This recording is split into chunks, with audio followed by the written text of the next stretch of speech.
तो फाइनली दोस्तों, मेरा नाम है प्रकाश और एम एस एक्सेल के इस टॉपिक में आज हम डिस्कस करने वाले हैं बहुत ही इम्पोर्टेंट टॉपिक। और वह इम्पोर्टेंट टॉपिक है एम एस एक्सेल से रिलेटेड।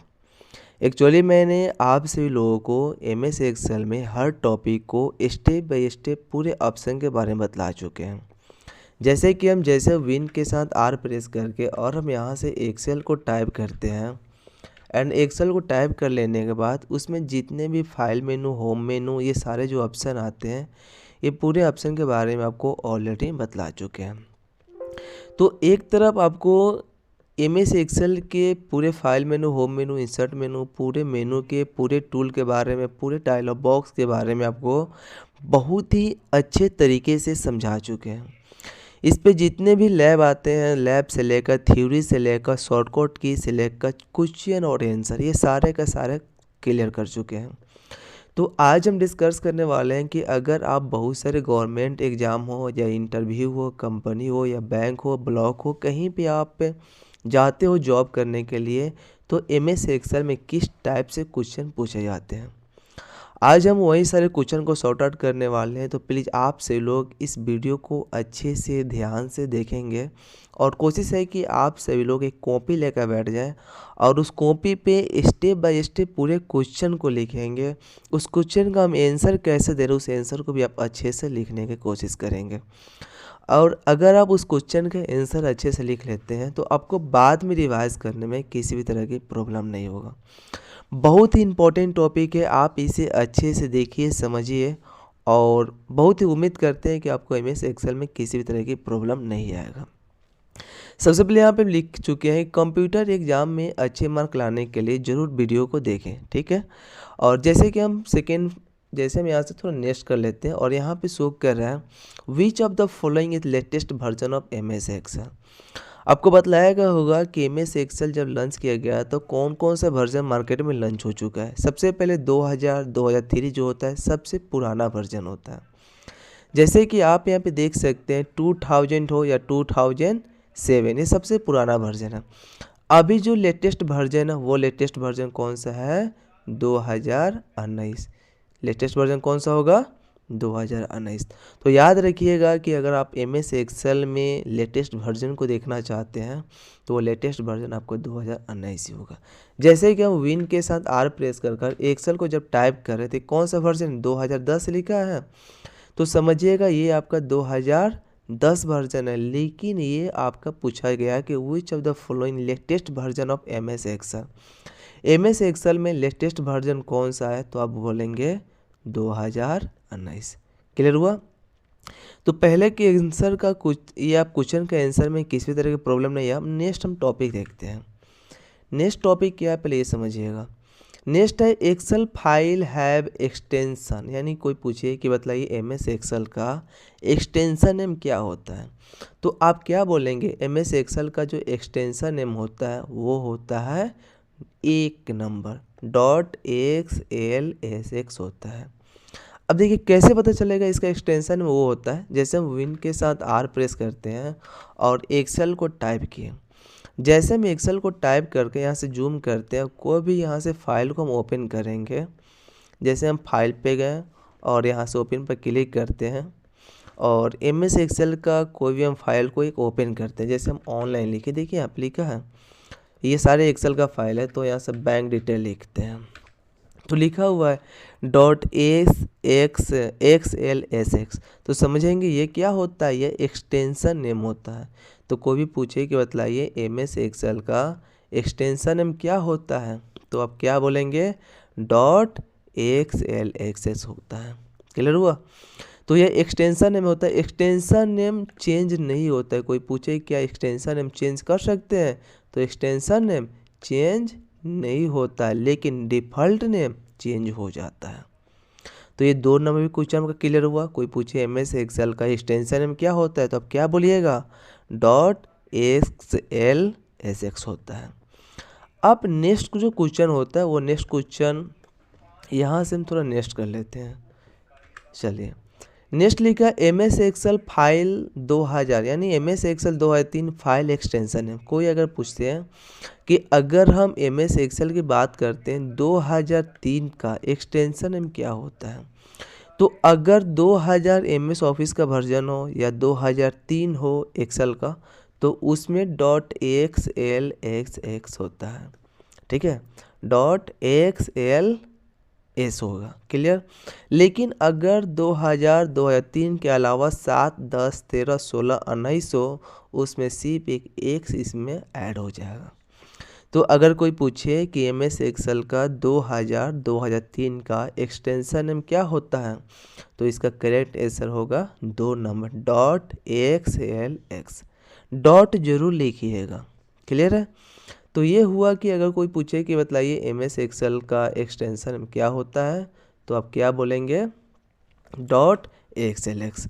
अब नेक्स्ट जो क्वेश्चन आता है, विच सिंबल, अगर हम यहाँ से जैसे आप लिखा हुआ है विच symbol must all formula begin with, अगर हम एम एस एक्सेल में किसी भी तरह के जब फार्मूला का यूज़ करते हैं उसमें हम क्या देते हैं, तो हम इक्वल देते हैं, यानी इसका जो करेक्ट आंसर होगा वो इक्वल। देखिए अगर हम विन के साथ आर प्रेस करते हैं और हम यहाँ से एक्सेल को ओपन किए, एक्सेल जैसे ओपन करके हम यहाँ से इसे थोड़ा सा जूम कर लेते हैं, और जूम कर लेने के बाद यहाँ से थोड़ा सा जूम करते हैं। जूम कर लेने के बाद अगर हम यहाँ पे 500 टाइप करते हैं, यहाँ पे 400, एक सेल में हम 500 तो टाइप करते हैं और एक सेल में 400 को। अब इसको हम काउंट करते हैं 500 प्लस 400, तो यह आंसर आपका गलत है, क्योंकि एम एस एक्सेल में कोई भी फार्मूला का जब हम यूज़ करते हैं उसके पहले हम इक्वल ज़रूर देते हैं। अब 500 पर क्लिक करेंगे, प्लस करेंगे 400, तो आंसर चले आएगा, क्लियर हुआ। तो कोई पूछे कि बताइए एम एस एक्सेल में विच सिंबल मस्ट ऑल फार्मूला, अगर हम एम एस एक्सेल में जब वर्क करते हैं तो सबसे पहले हम कौन सा फार्मूला देंगे, तो आप क्या बोलेंगे, इक्वल देंगे। तो 5 नंबर क्वेश्चन क्लियर हुआ। अच्छे से क्वेश्चन को समझिएगा, अच्छे से देखिएगा, तो अगर आप लैब थ्योरी और ये मेरे वीडियो को पूरे आप अच्छे से देखे होंगे तो आपको ये सब क्वेश्चन का आंसर देने में कोई प्रॉब्लम नहीं होगा। चलिए नेक्स्ट क्वेश्चन जो आता है, which a where a row and column meet are known as. अगर मानिए कि अगर हम विन के साथ जब आर प्रेस करते हैं और हम यहाँ से एक्सेल को ओपन किए, जब यहाँ से एक्सेल को ओपन करके थोड़ा सा मैक्सिमाइज कर देते हैं एंड इसे हम यहाँ से जूम कर लेते हैं, इसे हम यहाँ से जूम किए। अब इसे क्या होता है, हॉरिजॉन्टल लाइन को रो बोला जाता है, वर्टिकल लाइन को कॉलम। जैसे ये ऐसा हॉरिजॉन्टल लाइन वर्टिकल लाइन को हॉरिजॉन्टल लाइन को रो, वर्टिकल लाइन को कॉलम। तो हॉरिजॉन्टल लाइन और वर्टिकल लाइन मिलकर क्या बनता है, सेल बनता है। तो इसका आंसर क्या होगा, हॉरिजॉन्टल लाइन वर्टिकल लाइन जो मिलकर बनता है वो क्या बनेगा, सेल। तो इसका आंसर क्या होगा, ए होगा, यानी ए सेल, क्लियर हुआ। अब नेक्स्ट क्वेश्चन क्या है, जैसे हम यहाँ पे देख सकते हैं, इसे थोड़ा सा नेक्स्ट कर लेते हैं। नेक्स्ट कर लेने के बाद चलिए नेक्स्ट हुआ, if the first cell is Excel worksheet in level by, क्या होगा। जब भी हम विन के साथ जब आर प्रेस करेंगे, देखिए इसमें आपको लैब से लेकर थ्योरी पूरे के पूरे अच्छे से बतला रहे हैं कि अगर यह A1 होगा कि A0 होगा कि डबल ए होगा, ये कैसे होगा, पहले आप लैब से लेकर थ्योरी तक समझिए। जैसे हम एक्सेल एप्लीकेशन को ओपन किए और सबसे पहले हम सेल पे कर्सर को रखें, सबसे पहले कहाँ पे रखें, सेल को कर्सर। देखिए इसका सेल का नाम क्या लिखा है, नेम बॉक्स में A1 लिखा है। तो वहीं पूछा गया है कि अगर the first cell is Excel works in level by, first cell का क्या नाम रहता है।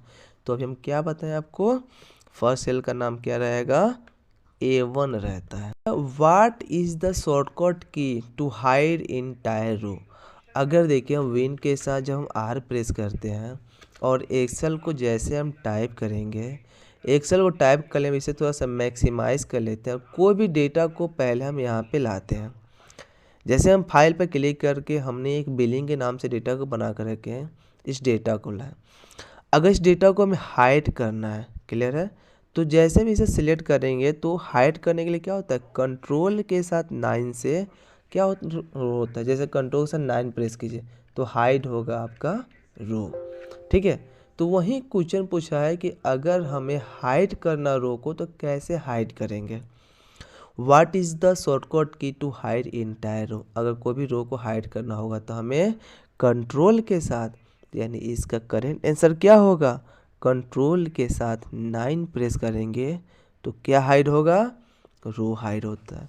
कंट्रोल के साथ 9 से क्या हाइड होगा, तो कंट्रोल के साथ 9 से ये जो रो होता है रो हाइड होता है। नेक्स्ट जो क्वेश्चन आता है, जैसे इसे हम, चलिए अब नेक्स्ट क्वेश्चन, ये 8 नंबर क्वेश्चन था और यहाँ से थोड़ा नेक्स्ट क्वेश्चन देखिए। व्हाट इज़ द शॉर्टकट की टू हाइड इंटायर कॉलम।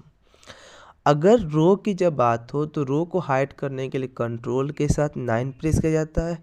जब कॉलम की बात हो तो कॉलम को हाइड करने के लिए कंट्रोल के साथ 0 प्रेस होता है। कंट्रोल के साथ 0 से क्या होगा, कॉलम हाइड होता है। जैसे हम विन के साथ R प्रेस करके हम यहाँ से एक्सेल को ओपन किए। एक्सेल को ओपन कर लेने के बाद, जैसे हम यहाँ से एक्सेल को ओपन किए और ये जो इसे क्लोज कर लेते हैं, चलिए फाइल पर क्लिक कर लेने के बाद आप जो भी डेटा को बनाए रखेंगे डेटा को ओपन कर लीजिए। एंड डेटा को ओपन कर लेने के बाद जैसे कंट्रोल के साथ 0 प्रेस कीजिएगा तो हाइड हो रहा है आपका कॉलम। तो ये हाइड होने का वर्क करता है। कॉलम को जब भी हाइड करना होगा कंट्रोल के साथ 0 प्रेस कर दीजिएगा तो हाइड होगा। क्लियर है। तो अगर आप इस तरह रो कॉलम को हाइड करना चाहते हैं तो आप आसानी से कर सकते हैं। तो 9 का आंसर क्या होगा, 2 नंबर आंसर होगा कंट्रोल के साथ 0। चलिए अब नेक्स्ट जो क्वेश्चन आता है, नेक्स्ट क्वेश्चन आपका है to select an entire column in MS Excel. अगर हमें MS एक्सेल में जैसे हम विन के साथ R प्रेस करते हैं और यहाँ से एक्सेल को टाइप किए और कोई भी डेटा को हमें यहाँ पे लिखा हुआ है, इस डेटा को सिलेक्ट करना हो। जैसे कि यहाँ पे हम डेटा को टाइप कर ली, डेटा को सिलेक्ट करना होगा तो जब कंट्रोल के साथ A प्रेस करेंगे तो ही सिलेक्ट होगा। अदरवाइज जब कोई भी की प्रेस करेंगे तो सिलेक्ट नहीं होगा। हम क्या प्रेस करें, कंट्रोल के साथ A। तो वही क्वेश्चन आपका यहाँ पे है। यहाँ पे आपका कौन सा क्वेश्चन है, the select an entire in MS Excel press. अगर हमें कुछ सिलेक्ट करना होगा तो क्या प्रेस करेंगे कि मेरा वो कॉलम सिलेक्ट होगा। तो कंट्रोल के साथ S भी नहीं होगा, कंट्रोल का C भी नहीं होगा, कंट्रोल का साथ एरो भी नहीं होगा। इसमें क्या आंसर होगा, नॉन ऑफ एवो। चूँकि उसका जो शॉर्टकट की होता है वह कंट्रोल के साथ क्या प्रेस करेंगे, तो कंट्रोल के साथ जब हम A प्रेस करेंगे तभी सेलेक्ट होगा। याद रखिएगा कि अगर हमें सेलेक्ट करना हो, कॉलम हो या रो हो या सीट हो, जब भी सिलेक्ट करना होगा तो कंट्रोल के साथ A से ही करेंगे। क्लियर, समझ गए। अब नेक्स्ट क्वेश्चन समझिए। तो आप क्या कीजिए कि इसे बहुत ही अच्छे से समझिएगा। अगर आप MS एक्सेल के पूरे file menu, home menu, insert menu and उसके थ्योरी के बारे में, शॉर्टकट की के बारे में अच्छे से समझ गए होंगे ना, तो इसका क्वेश्चन का आंसर देने में किसी भी तरह की प्रॉब्लम नहीं होगा। बहुत ही अच्छा टॉपिक है। आप इसे अगर अच्छे से ध्यान से समझते हैं, देखते हैं तो आपको इसका आंसर देने में कोई भी प्रॉब्लम नहीं होगा। और किसी भी एग्ज़ाम में MS एक्सेल में बहुत ही ज़्यादा क्वेश्चन पूछे जाते हैं। तो स्टेप बाय स्टेप हम पूरे टॉपिक के बारे में डिस्कस करेंगे, पूरे टॉपिक को समझाएंगे। बट अभी हम जैसे समझा रहे हैं उस तरीके से आप लिखिए, समझिए और देखिए। Next question, what is the symbol of multiply. अगर हमें मल्टीप्लाई करना होगा तो हम मल्टीप्लाई करने के लिए क्या प्रेस करते हैं। जैसे हम विन के साथ R प्रेस करेंगे, एक्सेल को टाइप करके हम यहाँ से एक्सेल को ओपन कर दिए। जैसे हम यहाँ से एक्सेल को ओपन करते हैं तो हमें यहाँ पे प्रेस करना है। जैसे यहाँ से थोड़ा सा सेल को जूम कर लेते हैं एंड जूम कर लेने के बाद यहाँ से प्रेस करेंगे बराबर, यानी हम यहाँ पे 400 लिखे। क्लियर है। और इस सेल में हम 500 दिए। अब इसे में काउंट मल्टीप्लाई करना हो तो बराबर 400 गुने, यानी ये सिंबल दे रहे हैं, सिंबल, और इस सिंबल को एडजस्ट बोला जाता है। और जैसे यहाँ पर क्लिक कर इंटर प्रेस करेंगे तो सिंबल बतला दिया। तो वहीं पूछ रहा है कि अगर हमें इसे मल्टीप्लाई करना होगा तो कौन सा सिंबल, तो जैसे इसका जो करेक्ट आंसर होगा 4 नंबर होगा, जहाँ पे इस सिंबल से आप आसानी से MS एक्सेल मल्टीप्लाई करना चाहते हो तो कर सकते हैं। नेक्स्ट क्वेश्चन है, ये तो आपका आंसर अच्छे से सॉल्व हो गया। और नेक्स्ट क्वेश्चन देखिए, जैसे हम यहाँ पे 11 नंबर क्वेश्चन है, 12 नंबर क्वेश्चन में what is the symbol of dividing. अगर हमें डिवाइड करना होगा तो उसका सिंबल क्या होता है। तो जैसे हम विन के साथ आर प्रेस करते हैं और एक्सेल को टाइप करेंगे, जैसे हम यहाँ से एक्सेल को टाइप करके यहाँ से इसे थोड़ा सा जूम कर लेते हैं, इस सेल को क्या किए, जूम कर लेते हैं। अब हमें डिवाइड करना, जैसे 400 में डिवाइड करना हो 20 से, तो डिवाइड का सिंबल है और इसे हम बोलते हैं, जैसे इंटर प्रेस करेंगे तो इसका जैसे बराबर नहीं दिए हैं, इक्वल करके 400 डिवाइड 2 आ गया, इसे डिवाइड करके बता दिया। तो 12 नंबर का जो करेंट आंसर होगा क्या होगा, ये डिवाइड का सिंबल। लेकिन हम MS एक्सेल में इसे हम क्या बोलते हैं, डिवाइड, लेकिन इसका नाम क्या है, सेमिक स्लैश नाम है। इसको क्या बोला जाता है, स्लैश के नाम से जानते हैं। तो what is the symbol for dividing, dividing का सिंबल क्या है, तो ये स्लैश है, जिसे हम डिवाइडिंग के भी नाम से जानते हैं। क्लियर है। अब नेक्स्ट क्वेश्चन समझिए, ये आपका 12 नंबर क्वेश्चन हुआ। नेक्स्ट क्वेश्चन है, which key do you press check spelling. अगर हमें MS एक्सेल में स्पेलिंग को चेक करना होगा तो कौन से प्रेस करेंगे बटन कि वो स्पेलिंग चेक होगा। तो स्पेलिंग चेक करने का शॉर्टकट की होता है F7। अगर आप MS एक्सेल में स्पेलिंग चेक करना चाहते हो, उसका करेक्ट आंसर क्या होगा, F7 होगा। जैसे हम यहाँ से विन के साथ R प्रेस करके यहाँ से एक्सेल को ओपन किया, जैसे हम एक्सेल को ओपन करते हैं और हम कोई भी नाम लिखे होंगे, या हम फाइल पे क्लिक करके, जैसे हम फाइल पे क्लिक करें और कोई भी डेटा को यहाँ से हम ला दिए। अब डेटा को लाने के बाद अगर किसी का भी नाम चेक करना हो या कुछ भी चेक करना हो तो आप यहाँ से F7 प्रेस कीजिएगा तो आसानी से चेक कर सकते हैं। यहाँ से क्या होगा, स्पेलिंग को चेक करने के लिए ऑप्शन आता है, जैसे शिल्पा है इसका, तो स्पेलिंग चेक कर सकते हैं। तो ये होता है कि अगर आपको MS एक्सेल में स्पेलिंग चेक करना होगा तो F7 प्रेस कीजिएगा तो स्पेलिंग आप आसानी से चेक कर सकते हैं। क्या, which of the following is not an option spelling dialog box. क्या क्वेश्चन है, which of the following is not an option spelling dialog box. इसमें कौन सा जो ऑप्शन है जो डायलॉग बॉक्स का नहीं है, तो बताइए अब क्या होगा। फास्ट में इसका आंसर का जवाब दीजिए। चलिए, नहीं हुआ। एडिट जो होता है ना, वो स्पेलिंग डायलॉग बॉक्स का ऑप्शन नहीं होता है। तो इसका जो करेक्ट जो आंसर होगा, वो करेक्ट आंसर क्या होगा, ए होगा। हम जैसे हम टिक जो मार दे रहे हैं ना, तो आप लोग उसी आंसर को आप अच्छे से लिख लीजिएगा, ठीक है। यहाँ से हम इरेज कर लेते हैं, नहीं तो अगर हम इसे सेव करते हैं ना तो फिर से मेरा डेटा थोड़ा इसको एडिट करने में प्रॉब्लम हो जाएगा, इसीलिए हम थोड़ा सा भी हम बैक कर लेते हैं। Next question, which of the following is not a term of MS Excel. इसमें कौन सा जो ऑप्शन है जो MS एक्सेल फाइल का नहीं है, तो बताइए फास्ट में। इसमें तो सेल तो ऑलरेडी रहता है, कॉलम तो ऑलरेडी है, रो तो ऑलरेडी, यहाँ पे डॉक्यूमेंटो तो नहीं है ना। तो इसका जो करेक्ट आंसर होगा वो क्या होगा, डॉक्यूमेंट। इसका करेक्ट आंसर क्या होगा, तो इसका करेंट जो आंसर होगा वो डॉक्यूमेंट होगा। पूरा लिखा, which of the following is not a term of MS Excel, यानी इसमें से कौन सा जो ऑप्शन है जो MS एक्सेल का नहीं है।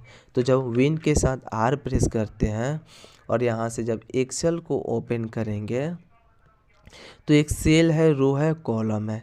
तो बतलाए थे कि ये आपका एक एक खंड को सेल बोला जाता है, हॉरिजॉन्टल लाइन को रो, वर्टिकल लाइन को कॉलम बोला जाता है। तो उसका जो आंसर होगा डॉक्यूमेंट होगा। क्लियर है। तो इसका आंसर आप डॉक्यूमेंट ही देंगे। चलिए नेक्स्ट क्वेश्चन समझते हैं। Which chart can be create in Excel. अगर हम MS एक्सेल में चार्ट बनाना चाहते हैं तो उसमें कौन कौन सा ऑप्शन है, उसमें पाई चार्ट भी बनता है, लाइन चार्ट भी होता है, एरिया भी होता है। तो इसका जो करेंट जो आंसर होगा वो क्या होगा आपका, ऑल ऑफ दिस। इसका 4 नंबर आंसर होगा।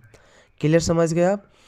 अब नेक्स्ट क्वेश्चन समझिए, अच्छे से ध्यान से समझिएगा, आपका हर टॉपिक बहुत ही अच्छे से क्लियर होगा, कोई भी प्रॉब्लम नहीं आएगा। नेक्स्ट क्वेश्चन है, Ctrl+D शॉर्टकट की इन एक्सेल विल।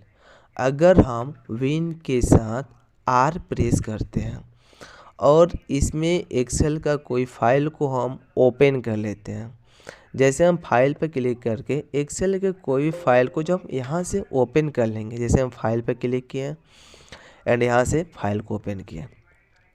अब कंट्रोल के साथ एक बार डी प्रेस कीजिए, कंट्रोल के साथ डी। देखिए अप साइड में 300 लिखल है ना यहाँ पे, इसे थोड़ा सा जूम कर लेते हैं। चलिए जूम किए। अब यहाँ से थोड़ा सा चलिए इधर आइए, चलिए यहाँ पे अप साइड में 300 लिखा है और हम थोड़ा सा 425 पे क्लिक किए, कंट्रोल के साथ डी प्रेस करते क्या हो रहा है, वहीं डाउन में चले आ रहा है। तो इसका करेक्ट आंसर क्या होगा, ओपन द फॉन्ट डायलॉग। तो नहीं, fill down in the selection, यानी जब हम कुछ वर्क कर रहे हैं तो उसका सिलेक्शन क्या डाउन में चले आ रहा है। तो इसका करेक्ट आंसर क्या होगा, fill down in the selection.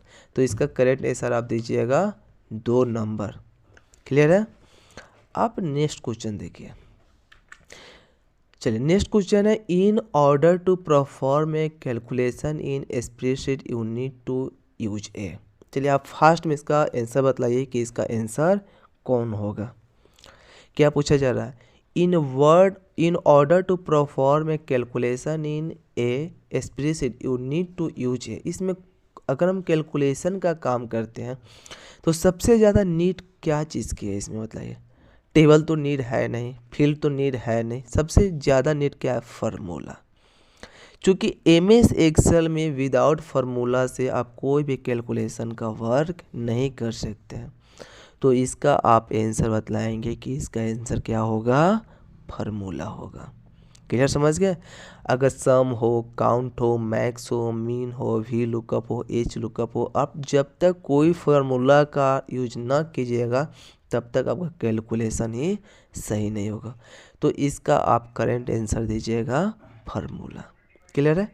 अब इसे जैसे फार्मूला यूज कैसे करें समझिए। हम विन के साथ जब आर प्रेस करके यहाँ से हम एक्सेल को ओपन कर रहे हैं और एक्सेल को ओपन करने के बाद अगर मान लीजिए सपोर्ट हम यहाँ पे इस सेल को सिलेक्ट कर लेते हैं, ऐसे सेल को सिलेक्ट किए, 20 टाइप का कंट्रोल का साइन। अब इसे पूरे को जोड़ना है तो बराबर तो हम दे रहे हैं, बतलाए थे एमएस एक्सेल में सबसे पहले क्या प्रेस करते हैं, इक्वल। उसके बाद सम माने क्या होता है, जोड़ना, ये फार्मूला का नाम है। अब जैसे हम इस रेंज को सिलेक्ट किए हैं तो इसको ऑटोमेटिकली क्या करेगा, सम कर दे, जोड़ देगा। तो वहीं तो आपका क्वेश्चन है कि जब तक आप यहाँ पे सम फार्मूला का यूज नहीं कीजिएगा तब तक आपका कोई भी वर्क नहीं होगा। तो इसका जो करेंट आंसर क्या होगा, फार्मूला होगा। क्लियर, समझ गए। उम्मीद है कि आपको ये सारे टॉपिक अच्छे से समझ में आ रहा होगा। साथ में अगर जो लोग भी ये अच्छे से क्वेश्चन नहीं पढ़े होंगे तो प्लीज़ आप लोग वीडियो को पॉज करके इस क्वेश्चन को आप लिख लेंगे। उसके बाद जो हम आंसर बतला रहे हैं उस आंसर को अच्छे से टाइप कर लेंगे। क्लियर है। और अच्छे से बैठ के पढ़िएगा, अच्छे से लिखिएगा तो कोई भी प्रॉब्लम नहीं होगा एमएस एक्सेल को समझने में। आपको लैब से लेकर, थ्योरी से लेकर, शॉर्टकट की से लेकर जब ये सारे कुछ बतला दी है तो ये बहुत ही आसान है, इसको बनाने में कोई भी प्रॉब्लम आपको नहीं आएगा। क्लियर है। आप समझिए नेक्स्ट क्वेश्चन आपका इसमें पूछा गया है, you can add image to a template by clicking the picture from. अगर हमें मान लीजिए कोई भी पिक्चर लाना होगा एमएस एक्सेल में का तो कहाँ पे जाएंगे कि पिक्चर आएगा। तो कभी आप डिजाइन में जाइएगा, नहीं आएगा, स्लाइड शो में नहीं आता है, रिव्यू में नहीं आएगा, वो जो ऑप्शन आएगा किस चीज़ में, इंसर्ट में। समझिए कैसे। अगर आपके सिस्टम में एक्सेल होगा ना, एक्सेल का फाइल, तो आप उसे भी ओपन कर करके चेक कर लीजिएगा तो अच्छे से याद हो जाएगा। जब हम एक्सेल को ओपन करते हैं और एक्सेल को ओपन कर लेने के बाद इसे थोड़ा सा मैक्सिमाइज करते हैं। क्लियर हुआ। अब जैसे हम इंसर्ट पे क्लिक करते हैं, देखिए इंसर्ट पे पिक्चर वाला ऑप्शन है यहाँ पे। तो इंसर्ट क्या होता है, मेनू होता है या टैब होता है। पिक्चर क्या होता है, टूल होता है। तो जब आप पिक्चर पर क्लिक करेंगे तो आप यहाँ से आसानी से पिक्चर को ला सकते हैं। हमें सारे टॉपिक को अच्छे से स्टेप बाय स्टेप पता है तो अच्छे से समझ जाइएगा। तो इसका जो आंसर होगा क्या होगा, इंसर्ट होगा, क्योंकि इंसर्ट टैब के अंदर में ही वो इमेज को लाने का वर्क करते हैं। क्लियर हुआ। अब इसका आप इंसर्ट लिख लेंगे, बहुत ही अच्छा रहेगा। चलिए अब नेक्स्ट जो क्वेश्चन आता है, नेक्स्ट क्वेश्चन समझिएगा। चलिए आ गया, विच of the following option is not locate in the page setup dialog box. चलिए बताइए इसका आंसर फास्ट में क्या होगा, नहीं बतलाएं। देखिए यहाँ पे लिखा which of the following epsilon naught locate, इसमें कौन सा जो ऑप्शन जो locate in the page setup dialog box का नहीं है। तो पेज ब्रेक प्रीव्यू जो होता है जो ना वो पेज सेटअप डायलॉग बॉक्स का नहीं होता है। तो इसका करेंट आंसर क्या होगा, 2 नंबर होगा, page break preview break. Clear है। चलिए तो इसका आंसर आप ये अच्छे से अपना लिख लें। चलिए नेक्स्ट क्वेश्चन क्या है, you can open the sort dialog box by choosing sort from. क्या होगा बताइए, you can open the sort dialog box by choosing sort from. अगर हम डाटा में जब जाते हैं ना, इसका डाटा आंसर होगा, क्योंकि जब हम डाटा के अंदर जाएंगे तो उसे हम अच्छे तरीके से शॉर्ट फॉर्म में उसे हम मैनेज को कर सकते हैं।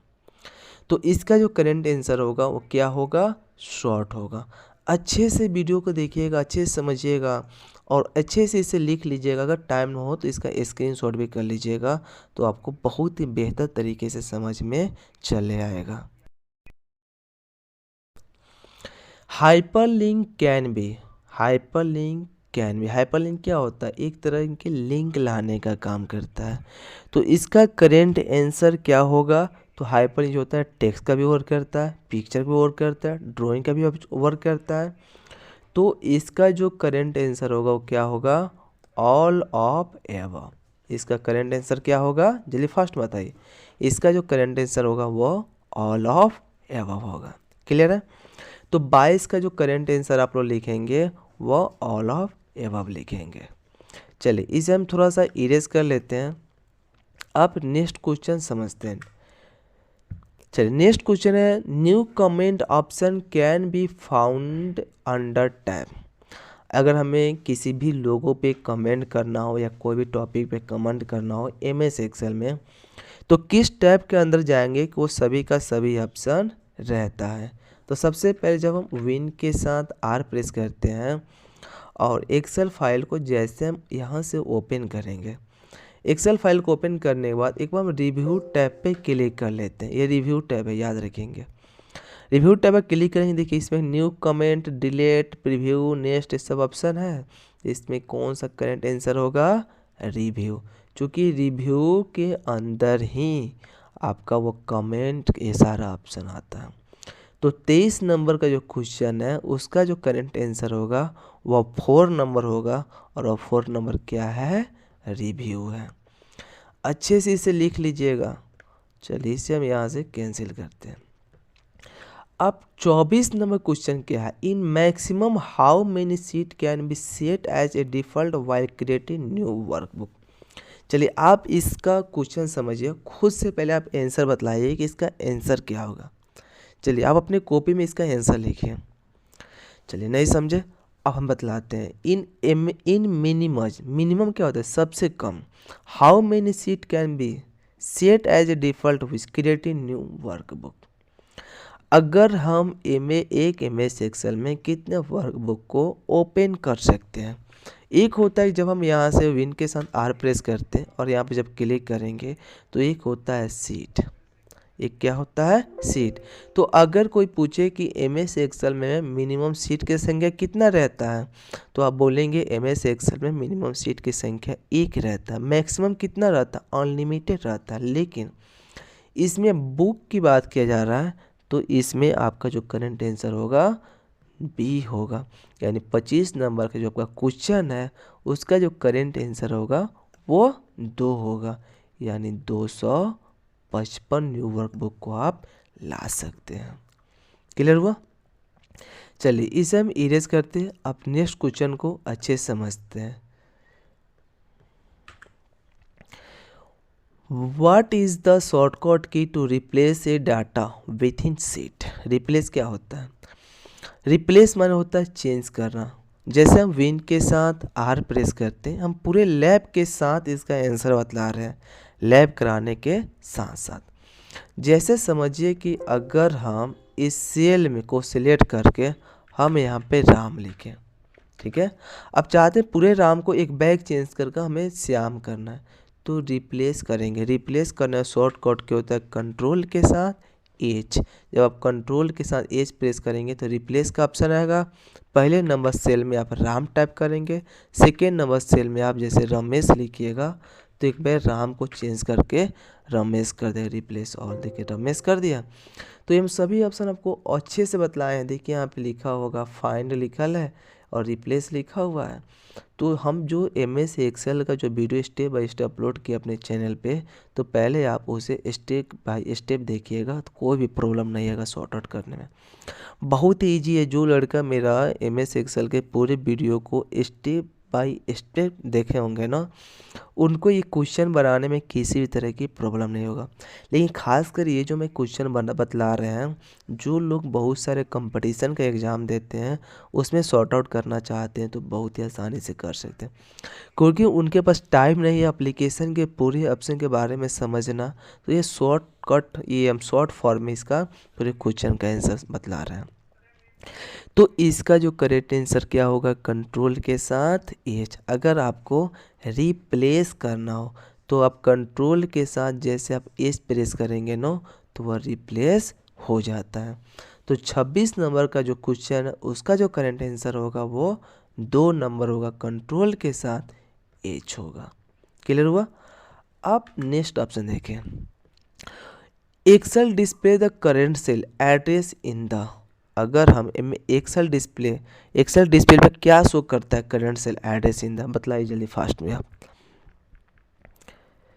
नहीं शो किया, नेम बॉक्स। इसमें क्या शो करता है करेंट पे, तो करेंट पे जो शो करता है ना वो आपका नेम बॉक्स शो करता है। Clear. Excel display the current cell address in Excel, यानी सेल के एड्रेस पे क्या शो करता है, तो क्या बोलेंगे, नेम बॉक्स। अब नेम बॉक्स क्या होता है, जैसे हम इस सेल पर क्लिक किए तो यहाँ पे A1 लिखल है, तो ये जो A1 लिखा हुआ है ना इसी को हम बोलते हैं नेम बॉक्स। जब MS एक्सेल को ओपन करने का जब तरीका बताया होंगे उसमें पूरे ऑप्शन बताया होंगे कि इसको क्या क्या बोला जाता है। क्लियर है। तो इसका जो आपका करेंट जो आंसर होगा वो क्या होगा, नेम बॉक्स होगा। तो इसका आप नेम बॉक्स ही लिख लेंगे फास्ट में। चलिए अब नेक्स्ट क्वेश्चन है द नेम बॉक्स। क्या होगा इसका correct answer, the name box. ए नंबर क्वेश्चन है appear to left of the formula bar. बताइए क्या होगा। 28 नंबर क्वेश्चन का आंसर क्या होगा। तो इसका जो क्वेश्चन आंसर होगा वो 28 नंबर का 1 होगा। Appear to the left of the formula bar, यानी लेफ्ट से फार्मूला बार को लिखने का वर्क करते हैं। समझ गए। तो इसका आप करंट आंसर 1 देंगे। क्या होता है, लेफ्ट होता है। चलिए नेक्स्ट क्वेश्चन है a worksheet can have maximum number row in Excel 2019। अगर कोई पूछे बताइए MS एक्सेल 2019 में रो की संख्या कितना होता है, तो क्या बोलेंगे 10,48,576 होता है। जैसे हम विन के साथ R प्रेस करते हैं और एक्सेल को जब हम ओपन करेंगे, एक्सेल को ओपन करने के बाद हम एक नंबर सेल पे कर्सर रखे हैं, जैसे कंट्रोल के साथ डाउन प्रेस करते हैं, डाउन एरो, तो करें ये जो लास्ट जो रो की संख्या होगा वो शो करता है। तो कोई भी पूछे कि लास्ट रो की संख्या कितना होता है, तो आप बोलेंगे 10,48,576 होता है। तो इसका जो करेंट आंसर होगा वो क्या होगा, 10,48,576। क्लियर है। तो 29 नंबर का जो क्वेश्चन है उसका करेंट आंसर 4 नंबर होगा। अच्छे से समझिए, अच्छे से देखिए, ध्यान समझिए, तो आपको ये टॉपिक में किसी भी तरह की प्रॉब्लम नहीं आएगा। Next question, how many character can be type in single cell in Excel. अगर एक सिंगल सेल जो होता है ना उसमें हम कितने कैरेक्टर को टाइप कर सकते हैं, बतलाइए जल्दी फास्ट में, कितने कैरेक्टर को टाइप कर सकते हैं, चलिए बतलाइए। 31 नंबर का क्वेश्चन है। तो इसका जो करेंट आंसर होगा 32,767 टेक्स्ट सिंगल सेल में हम टेक्स्ट को टाइप कर सकते हैं। तो इसका जो करेंट आंसर आपका होगा वो 32 नंबर होगा, 32,767। क्लियर है? अच्छे से सारे के क्वेश्चन का आंसर आप लिख लीजिएगा तो कोई भी प्रॉब्लम नहीं होगा, बाद में अपना रिवाइज भी कीजिएगा। इसका आप सभी लोगों को हम PDF भी दे देंगे और अच्छे से PDF में उसका आंसर भी रहेगा और आप उस आंसर का क्वेश्चन और आंसर दोनों सबमिट रहेगा। तो ये कवर हुआ आपका 31 नंबर, क्या आंसर होगा 32,767। चलिए 32 नंबर क्वेश्चन है, you can activate a cell by, you can activate a cell by. हमें एक्टिवेट करना होगा सेल को, तो क्या प्रेस करेंगे कि एक्टिवेट होगा? तो इसका क्या होगा, क्लिक द सेल, अगर हम सेल पर क्लिक करेंगे तो भी एक्टिवेट हो जाएगा। प्रेस द टैब की, टैब की जब प्रेस तो भी एक्टिवेट होगा। प्रेस द एरो की तो भी होगा। तो इसका जो करेंट आंसर होगा क्या होगा, 4 नंबर, ऑल ऑफ द एबो। क्लियर है? तो इसका आप करेंट आंसर क्या देंगे, 4 नंबर। चलिए अब 32 नंबर क्वेश्चन का सॉल्व हुआ। अब 33 नंबर क्वेश्चन पहले समझते हैं ये क्या है। Which of the following is not A basic step in creating a worksheet. Which of the following is not A basic step in creating a workbook. इसमें कौन सा जो स्टेप है जो आपको क्रिएटिंग वर्कशीट को क्रिएटिंग करने के लिए नहीं है, बतलाइए। तो आप कभी भी कॉपी नहीं कर सकते हैं किसको, वर्कशीट को। तो इसका जो करेंट आंसर होगा क्या होगा, कॉपी द वर्कशीट। ठीक है, तो इसका आप आंसर लिखेंगे कॉपी द वर्कशीट। चलिए अब नेक्स्ट क्वेश्चन प्लीज समझते हैं। Data can be arrange in a worksheet in a easy to understand manner use. इसका मतलब क्या होगा, करेंट आंसर। 34 नंबर का करेंट आंसर क्या होगा, तो इसका auto formatting, applying style, changing font, यानी ये क्या होता है, इसके अंडर में 4 होगा, ऑल ऑफ एबोव। तो इसका जो आंसर होगा वह 4 नंबर होगा। 4 नंबर कौन सा है, ऑल ऑफ एबोव। तो इसका आंसर आप ये देंगे। चलिए अब नेक्स्ट क्वेश्चन प्लीज समझते हैं। नेक्स्ट क्वेश्चन आपका क्या है, what does the VLOOKUP function do. इसमें कौन सा जो ऑप्शन है जो VLOOKUP फंक्शन का यूज करता है, कौन सा फंक्शन है। तो देखिए ये आपका फाइंड करता है रिलेटेड रिकॉर्ड। अगर जो भी आप फार्मूला में यूज करके देखते हो दो डेटा के बीच, तो दो डेटा में जो आपको रिलेटेड रहता है उसका रिकॉर्ड को फाइंड यानी खोजने का काम करता है। तो इसका जो 35 नंबर का जो क्वेश्चन का आंसर है वह 3 नंबर होगा और वह कौन सा ऑप्शन है, फाइंड रिलेटिव रिकॉर्ड। तो इसका करेक्ट आंसर क्या होगा, फाइंड रिलेटिव रिकॉर्ड होगा। क्लियर है? अच्छे से इसको समझिएगा, अच्छे से देखिएगा और कॉपी में आप एक अच्छे तरीके से फिगर बना लीजिएगा इस क्वेश्चन के आंसर का। चलिए नेक्स्ट क्वेश्चन है 36 number, which of the following method can not be used enter the data in a cell. Which of the following method, ठीक है, can not be use to enter the data in a cell. बताइए इसका question का answer क्या होगा 36 number का। Press the escape की, press the tab की, प्रेस द एरो की, क्लिक द फार्मूला बार। अगर आप फार्मूला बार यूज़ करेंगे तो फार्मूला का वर्क करेगा। अगर आप यहाँ पे एरो का यूज़ करते हैं तो एक टाइप से दूसरे सेल में जाइएगा। तो इसका क्या होगा, press the escape key. Which of the following method can not be use to enter the data in cell. अगर हम विन के साथ आर प्रेस करते हैं और कौन सा जो वर्क है इस सेल में नहीं करता है, तो अगर आप यहाँ पे कुछ लिखे हुए हैं, अगर आप एस्केप प्रेस कर दीजिएगा तो क्या होगा, डाटा ही डिलीट हो जाएगा। अगर आप यहाँ पे कुछ लिखकर और नेक्स्ट सेल में चले जाते एस्केप प्रेस करें, कुछ भी वर्क नहीं करेगा। तो इसका जो करेंट आंसर क्या होगा, वो जो करेंट जो इसका आंसर होगा वह 36 नंबर का आंसर होगा, वह ए होगा, प्रेस द एस्केप की। समझ गए? तो इसका आप आंसर ए ही देंगे और उसका answer A, press the escape की।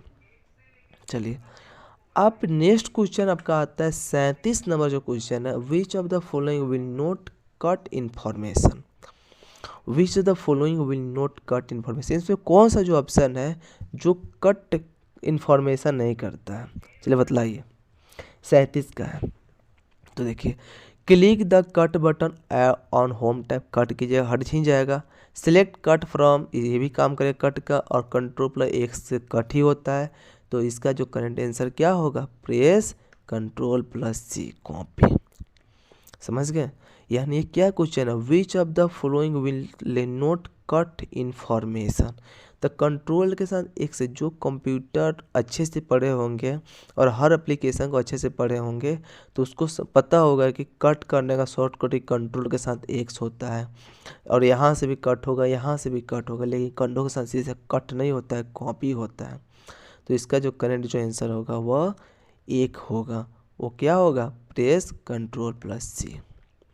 चलिए 37 नंबर क्वेश्चन का सॉल्व आप 38 नंबर क्वेश्चन पहले देखते हैं। 38 नंबर क्वेश्चन क्या है, we can save and protect the workbook bye.